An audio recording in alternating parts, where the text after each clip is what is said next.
हे WhatsApp guys, welcome back once again. दोस्तों, आज की कहानी जो एक्सप्लेन करने जा रहे हैं उसका नाम है लकी। तो चलिए शुरू करते हैं। रात का समय हो रहा है और हम क्लोई नाम के आदमी को देखते हैं जो कि असल में किसी को 20 सड़क पर ही जान से मार देता है और वहां से रफू चक्कर हो जाता है। दूसरे सीन में हम अपने दूसरे किरदार यानी कि जेसन से मिलते हैं जो अपनी जिंदगी से इतना तंग आ गया है कि वो खुद को ही मारने पर तुल गया और अब खुद को ही फांसी लगा रहा है। लेकिन इतने में उसकी मकान मालकिन आ जाती है और उसने पिछले 3 महीने का किराया मांगना शुरू कर देती है। इससे आप समझ सकते हैं कि वो असल में नल्ला बेरोजगार है जिसके पास कोई भी काम धंधा नहीं है। अगर उसे कोई भी काम मिलता भी है तो वो उसे करने से मना कर देता है क्योंकि भाई साहब को किसी के नीचे काम नहीं करना है बल्कि खुद का एम्पायर खड़ा करना है। पर फिलहाल के लिए वो अपने आप को मारने का आइडिया ड्रॉप करके पब्लिक टॉयलेट जाता है जहाँ पर उसकी नज़र एक अमीर आदमी पर पड़ती है जो अपने हाथ धो रहा था और तभी वो उसके हाथ में पहनी एक महंगी घड़ी को देखता है और उसका मन बिगड़ जाता है। पर ये बस उसका एक सपना था क्योंकि ऐसा कभी नहीं होने वाला। पर वो कहते हैं ना कि कभी कभी ऊपर वाला आपकी मांगी हुई मुराद कुछ ही पल में सुन लेता है। यहाँ भी ऐसे ही होता है। क्लोई नहाने के लिए वॉशरूम जा रहा था कि तभी उसका पैर स्लिप हो जाता है और वो इतनी तेज नीचे गिरता है कि वहीं बेहोश हो जाता है। यहाँ फिर से जेसन का मन पिघल जाता है और इस बारी वो अपना दिमाग लगाता है। उसके हाथ के पास अपनी लॉकर की रख देता है और चुपके से उसकी लॉकर की ले लेता है और यहाँ पर किसी को पता नहीं चलता। इसके बाद वो लॉकर रूम में जाता है और क्लोई के लॉकर को खोलता है जिसके अंदर उसके कपड़े, उसकी घड़ी और उसके सारे कार्ड सब कुछ उसे मिलते हैं। वो सोचता है कि क्यों ना एक बार मरने से पहले एक आखिरी बार बिलियनर बनकर देखा जाए। देखते हैं कि आखिर हर कोई अमीर बनने के लिए पागल क्यों होता जा रहा है। वो सबसे पहले वो अपने मकान मालिक के पास जाता है और उसे 1 साल का किराया एक साथ ही पे कर देता है। साथ में उसे पैसे एक्स्ट्रा भी दे देता है जिस चीज को देखकर वो भी हैरान हो जाती कि असल में उसके पास इतने पैसे कहां से आ गए। और इतने में जेसन को उस सूट में एक कार की चाबी मिलती है और जब उसके बटन को प्रेस करता है तो उसके होश ही उड़ जाते हैं क्योंकि वो कार असल में मज़राती होती है जिसके अंदर बैठकर वो सीधा अपनी गर्लफ्रेंड के पास पहुंचता है और उसे पैसों की धौस दिखाकर वो बताती है कि अगले हफ्ते उसकी शादी होने वाली है, इसीलिए वो उसे अब मिल नहीं सकती। अब यहाँ जेसन को समझ आ जाता है कि भले ही पैसों से सब कुछ खरीदा जा सकता है लेकिन कुछ ऐसी भी चीजें होती है जिनकी कीमत नहीं होती। अब वो उदास हो जाता है और सोचने लगता है कि उसने उस आदमी की चीजें चुरा कर अच्छा नहीं किया। अब उसे सब कुछ वो लौटा देगा और माफी भी मांग लेगा जिसके लिए वो हॉस्पिटल जाता है और वहाँ क्लोई के पास जाकर उसके सामानों को रख देता है और खुद के सामानों को लेकर जाने लगता है। लेकिन इतने में उसे होश आ जाता है और वो उसे देख लेता है। देन वो पूछता है कि क्या तुम मुझसे मिलने के लिए आए हो? क्या तुम मुझे जानते हो? ये लोग तो मेरा नाम जेसन बता रहे पर मुझे खुद का नाम भी नहीं पता। मैं सब कुछ भूल चुका हूँ। और ये सुनकर जेसन वहां से माफी मांगने के बजाय ये कहकर भाग जाता है कि वो उसे कुछ नहीं जानता। यानी कि अब ये कहानी लंबी चलने वाली है क्योंकि कुछ ही टाइम बाद जेसन को अंदाजा हो जाएगा कि असल में जिसकी जिंदगी बाहर से जैसी होती है वैसी अंदर से बिल्कुल भी नहीं होती। और कुछ समय के बाद क्लोई को डिस्चार्ज कर दिया जाता लेकिन उसके पास इतने पैसे नहीं होते कि वो खुद की फीस भर सके। इसीलिए उसकी मदद करने के लिए वहां पर लीना नाम की लड़की आती है। वो उसे बताती है कि वो ही उसे यहाँ तक लेकर आई थी। अब क्लोई उसे कुछ पैसे उधार मांगता है ताकि वो खुद की फीस को भर सके और वो उसे वादा भी करता है कि घर जाकर वो उसके पैसे लौटा देगा। लेकिन लीना को यकीन नहीं होता इसीलिए वो पहले तो पैसे दे देती है फिर बाद में उसके साथ उसके घर जाती है खुद के पैसे लेने के लिए। वहीं दूसरी ओर जेसन की जिंदगी अब बदलने वाली है क्योंकि जब वो उसके घर में जाता है तो उसके एरिया को देखकर उसके होश उड़ जाते हैं। वो जगह उसकी उम्मीद से ज्यादा बड़ी थी। वहीं दूसरी ओर घर जाते टाइम लीना क्लोई के उसके बारे में पूछती है कि वो क्या करता है, उसकी उम्र क्या, लेकिन उसे तो कुछ याद ही नहीं था। इसीलिए वो खुद के पेपर निकालता है यानी कि जेसन की, जिसमें उम्र बहुत ही कम लिखी हुई थी। अब ये सुनकर लीना भी हैरान होती है क्योंकि उसकी उम्र उससे मैच नहीं कर रही थी। क्लोई भी हैरान था। वो खुद को मिरर में देखता है पर उसे कुछ भी याद नहीं आता, इसीलिए जो भी कुछ लिखा था वो वही बताने लगा। उधर दूसरी तरफ वहाँ जेसन उस घर को एक्सप्लोर करने में लग जाता है। वहाँ उसे महंगे महंगे कपड़े दिखते हैं जो उसने अपनी पूरी जिंदगी में कभी नहीं देखे थे। लेकिन यहाँ दोस्तों जब क्लोई जेसन के घर पहुंचता है यानी कि खुद के, तो वो हैरान हो जाता है क्योंकि वो बेहद ही ज्यादा गंदा था। और ये देखकर लीना भी समझ जाती है कि इसकी वो हालत नहीं है कि वो उसके पैसे लौटा सके। अब उस घर में क्लोई को एक फांसी का फंदा भी मिलता है जिसे देखकर वो सोचने लगता है कि उसकी हालत इतनी बुरी तो नहीं है कि वो खुद को मारने का सोच सके। फिर उसने ऐसा डिसीजन क्यों लिया। उधर जेसन जब टीवी ऑन करता है तो उसे सीसीटीवी फुटेज दिखती है जिसमें एक लड़की आ रही थी। अब वो उसे चेंज करने को भी कोशिश करता है पर सब में वही आ रही थी और वो उसी लड़की को देखने लगता है और मजे उठाने लगता है। पर वहीं दूसरी तरफ क्लोई की जिंदगी के तो लग चुके थे। वो बहुत ही ज्यादा परेशान था इसीलिए वो अपने पड़ोसी से खुद के बारे में ही जानने के लिए उनके पास जाता और वो सभी उसे सेल्समैन समझकर वहां से धक्के मारकर भगा देते। एक से तो उसकी लड़ाई भी हो जाती है लेकिन क्लोई उसे बड़ी आसानी से हरा देता है। ऐसा लग रहा था कि मानो वो कोई ट्रेन फाइटर हो। वहाँ जेसन आराम से अमीर ज़ादों वाली जिंदगी जी रहा था। वो उस लड़की को देखते देखते सो जाता, लेकिन तभी जब उसकी आंख खुलती है तो वो देखता है कि वो लड़की खुद की जान ले रही है। पर क्यों? इतने में वो पुलिस को कॉल लगाने लगता है, लेकिन तभी दोबारा उसकी नज़र टीवी पर पड़ती है और वो लड़की असल में मरने का नाटक कर रही थी और इस बारी वो और बेहतर तरीके से मरने के लिए प्रैक्टिस करने लगती है। अब जेसन को कुछ समझ नहीं आता कि असल में वो ऐसा क्यों कर रही है। इधर लीना जब क्लोई से मिलने के लिए आती है तो वो देखती है कि उसका पूरा घर साफ कर दिया है और वो कुछ लिख रहा है। पूछने पर पता चलता है कि वो उन चीज़ों को लिख रहा है जो उसे अभी कुछ देर पहले खुद के बारे में पता लगी है, जैसे कि वो चाकू बहुत ही अच्छा चलाता है। ये सुनकर वो उसे अपने घर ले आती है, जहाँ पर उसकी मॉम एक छोटा सा रेस्टोरेंट चलाती है। वो क्लोई को काम पर रखने को कहती है ताकि वो अपने पैसे वसूल सके। उसकी माँ मान जाती है। अब यहाँ उसे एक काम भी मिल गया था। वहीं जेसन जब उस घर में घूम रहा होता है तो उसे एक बॉक्स मिलता है जिसके अंदर बहुत सारे पैसे रखे थे। अब ये देखकर वो पागल हो जाता है और अंधाधुंध उन पैसों को खर्च करना शुरू कर देता है। खुद की पसंद का खाना ऑर्डर करता है, महंगी महंगी चीज़ें खुद के लिए खरीदता है। इसी दौरान उसे एक रूम मिलता है, जी हाँ, एक खुफिया कमरा जिसके बारे में सिर्फ क्लोई को पता था।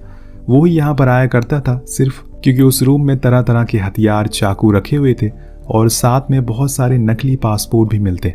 साथ में नकली आइडेंटिटीज भी होती है जिनका क्लोई क्या यूज करता था पता नहीं है। पर इतने में उसकी नजर वहां पर लगी एक टीवी पर पड़ती है। उसमें भी सेम वही लड़की दिखती है, लेकिन फिर उसे कुछ ऐसा दिखता है जिससे कि उसके होश उड़ जाते हैं। वो क्लोई के प्लान को देख लेता है जो उसने वॉल पर चिपकाया हुआ था। वहाँ सब कुछ लिखा था कि वो क्या क्या चीजें करता है और फिर आगे जाकर उसे क्या करना है। उसे समझ आता है कि असल में क्लोई एक पुलिस वाला है और उसे इस लड़की को सेफ रखने का काम मिला है, इसीलिए वो उसके ऊपर नजर रख रहा है। लेकिन अब तो क्लोई की याददाश्त चली गई है, इसीलिए वो ये काम खुद के ऊपर ले लेता है और सबसे पहले ये पता लगाता है कि वो लड़की रहती कहाँ पर, जो कि उसे कुछ ही देर में पता लग भी जाता है क्योंकि जो डिलीवरी मैन उसके पास आया था वही उसके पास भी गया था, यानी कि वो इसी बिल्डिंग में रहती है। और इसीलिए वो सभी के फ्लैट के बाहर जाकर उनसे पूछने लगता है, लेकिन अफसोस कि वो कहीं दिखाई नहीं देती और वो वापस आ जाता है। वो एक बार फिर से देखता है वो लड़की दोबारा से मरने की एक्टिंग कर रही थी और उसके गिरने की आवाज़ ऊपर से आ रही होती है, यानी कि वो ऊपर वाले ही फ्लैट में रह रही हो। इसीलिए वो सीधा पहुंच जाता है ऊपर और उससे वो मिल भी जाती है। अब बात करने पर पता चलता है कि उसका नाम यूनी है और वो यहीं पर रहती है। जेसन उसे बातचीत बढ़ाता है और फिर वापस नीचे आ जाता है, पर अब उसने ठान लिया था कि उसे कैसे भी करके यूनी को सेफ रखना है। वहीं दूसरी ओर हम देखते हैं कि क्लोई ने इतना अच्छा खाना बनाना शुरू कर दिया है कि उसकी वजह से उस रेस्टोरेंट में बहुत ज़्यादा भीड़ बढ़ना शुरू हो गई है, जिसकी वजह से लीना की मॉम और वो दोनों बहुत ही ज़्यादा खुश थे। घर आने पर वो देखती है कि कैलेंडर पर कल की डेट मार्क है, यानी कि कल उसे कहीं रेलवे स्टेशन पर जाना है, पर किस लिए जाना है ये तो उसे भी नहीं पता। पर दोस्तों वो फिर भी चला जाता है। अब वहाँ जाकर उसे पता चलता है कि असल में जेसन एक एक्टर है और वो एक्टिंग के लिए अलग अलग जगहों पर ऑडिशन देने के लिए जाता है, जिसकी डेट उसने उस कैलेंडर पर मार्क की थी। लेकिन क्लोई तो बहुत ही बेकार एक्टर है, वो एक भी सीन ढंग से नहीं कर पाता, जिस वजह से डायरेक्टर उसे बहुत सुनाता है। वो दूसरी ओर जेसन की छानबीन चालू हो गई थी। वो यूनी का पीछा करते करते हॉस्पिटल पहुंच जाता है।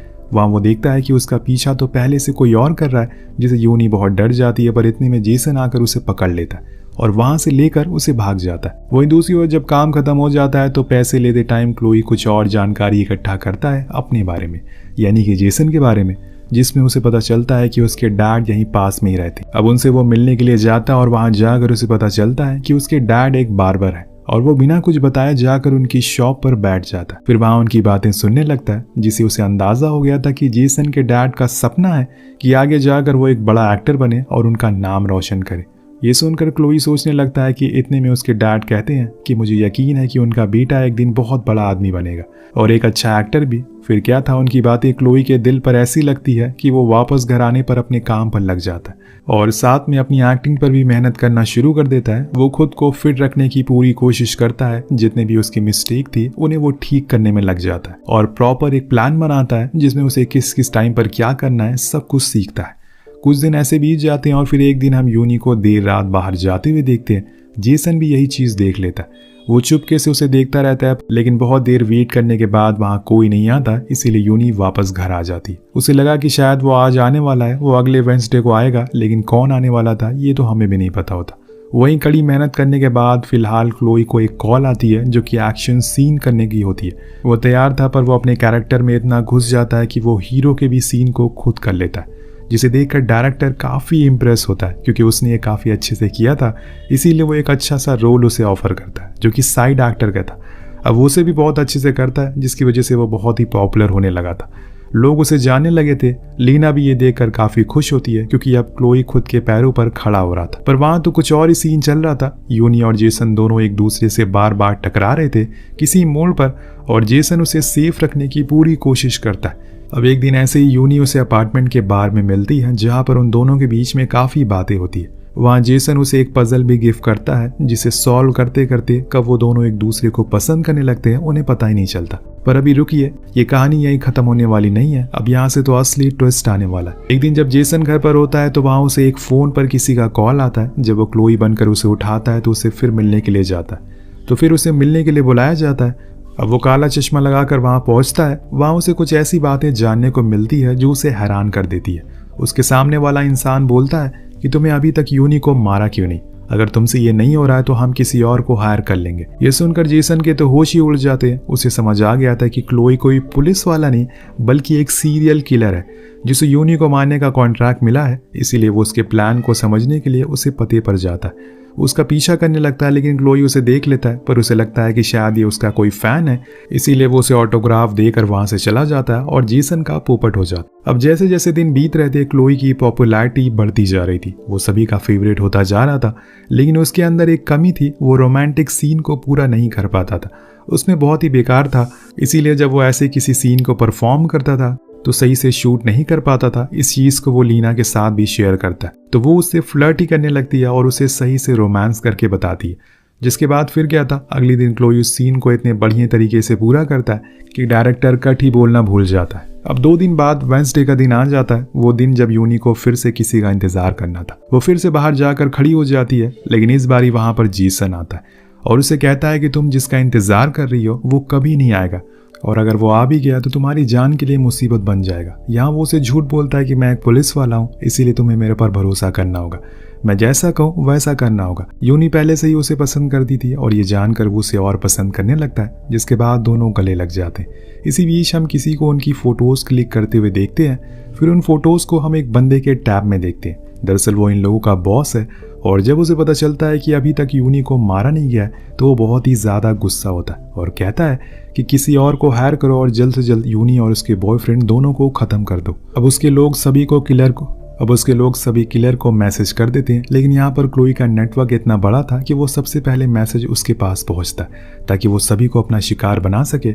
वहीं दूसरी ओर आज क्लोई लीना के परिवार के साथ पिकनिक बनाने के लिए जाता है, लेकिन वापस आते टाइम वो कार में बज रहे एक गाने को सुनकर अपने पास्ट में चला जाता है और तब उसे सब फ्लैशबैक आना शुरू हो जाता है जो वो बरसों से ढूंढ रहा था। सब उसे याद आता है। वो तुरंत अपने घर की ओर भागता है और वहां जाकर उन लोगों के मैसेज और जेसन यूनी के फोटो भी देख लेता है, जिसके बाद उसे सब कुछ समझ आ जाता है कि उसकी गैर हाजिरी में इतने दिन तक यहाँ पर क्या चल रहा था। वो तुरंत ही यूनी के घर पहुंचता है जहाँ पर पहले से ही जेसन मौजूद था।